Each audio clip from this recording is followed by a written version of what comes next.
Movie शुरू होती है और हमें एक प्रेग्नेंट लेडी दिखाई देती है जिसका नाम लतानिया होता है। तभी उसकी डिलीवरी का समय भी आ चुका होता है। उस वक्त लतानिया की मदर उसके साथ होती है।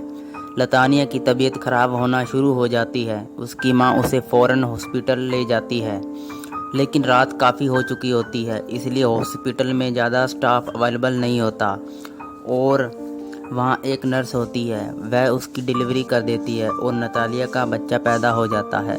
लेकिन सब उसे बच्चे को देखकर हैरान व परेशान हो जाते हैं, क्योंकि उन लोगों को उस समय यकीन नहीं आ रहा होता जो उसे देख रहे होते हैं, क्योंकि वे बच्चा पैदा होते ही हवा में फ्लाई करना शुरू हो जाता है। लतानिया ये देखकर काफ़ी हैरान हो जाती है और वे अपनी मदर को कहती है कि हमारे यहाँ पर एक एंजल की पैदाइश हुई है। लेकिन नतालिया की मदर एक समझदार और एक्सपीरियंस लेडी होती है और वो फ़ौरन समझ जाती है कि बच्चा अब नॉर्मल पैदा हुआ है।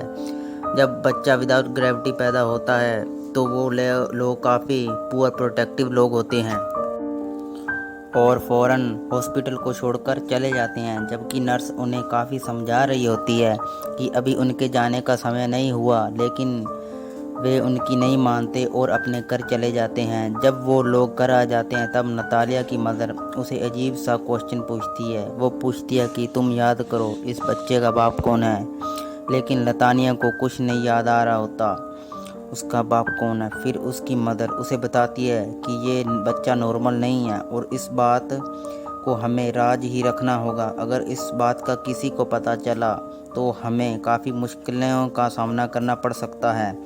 फिर वो बच्चे का नाम सेलेक्ट करते हैं। तब उसका नाम ऑस्कर रखा जाता है और ऑस्कर सच में नॉर्मल बच्चा नहीं होता और उसे संभालना बहुत मुश्किल था।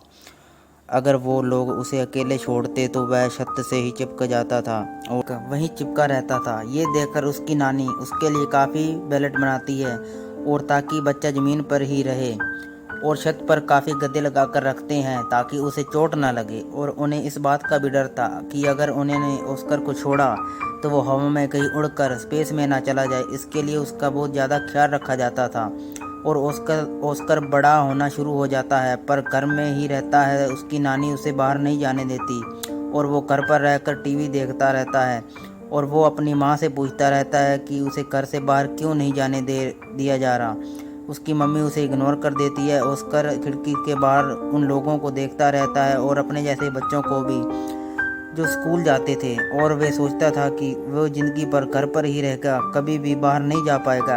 ऑस्कर एक दिन तंग आकर खिड़की से बाहर जाने लगता है और उसकी नानी देख लेती है, और ये देखने के बाद ऑस्कर की नानी सारी खिड़कियां सील कर देती है और वे समझाती है कि वो कभी भी बाहर ना जाए और हमेशा घर पर ही रहे।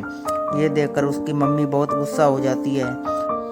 कब तक हम ऑस्कर को कैद रखेंगे, एक ना एक दिन तो इसे बाहर जाना है। इसीलिए उसके लिए एक जैकेट लाती है और उसमें पत्थर रखती है ताकि वो उड़ ना सके, और ऑस्कर को बाहर ले जाती है। और साथ में उसे ये भी कहती है कि वो सुपरमैन की तरह कभी अपना राज ना बताए, वरना कभी सुपरमैन नहीं बन पाएगा।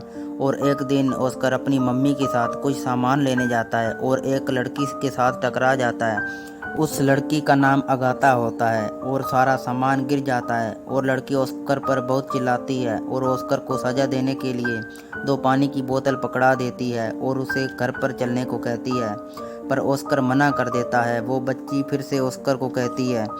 ऑस्कर अपनी मम्मी को बिना बताए ही उस लड़की के घर चला जाता है और ऑस्कर के हाथ में 2 पानी की बोतल और जेब में 2 पत्थर होते हैं, जिससे वह हैवी महसूस करता है और पत्थर निकाल देता है और अगेता के घर पहुंच जाता है। और अगेता पानी की बोतल मांगती है और ऑस्कर मना कर देता है, क्योंकि अगर बोतल उसने दे दी तो वो उड़ जाएगा।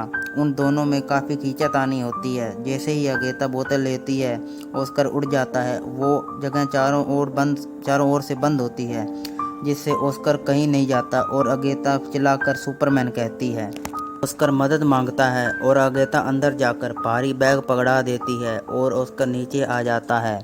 और वो अगेता से कहता है कि वो प्रॉमिस करे कि ये राज किसी को भी न बताए। और ऑस्कर के गायब होने की वजह से उसकी नानी और मम्मी काफ़ी परेशान होती हैं। उन्हें लगता है कि ऑस्कर कहीं उड़ गया, क्योंकि जो पत्थर उसके पास थे वो उन्हें सड़क पर मिलते हैं और ऑस्कर पिंक बैग के साथ वापस आ जाता है।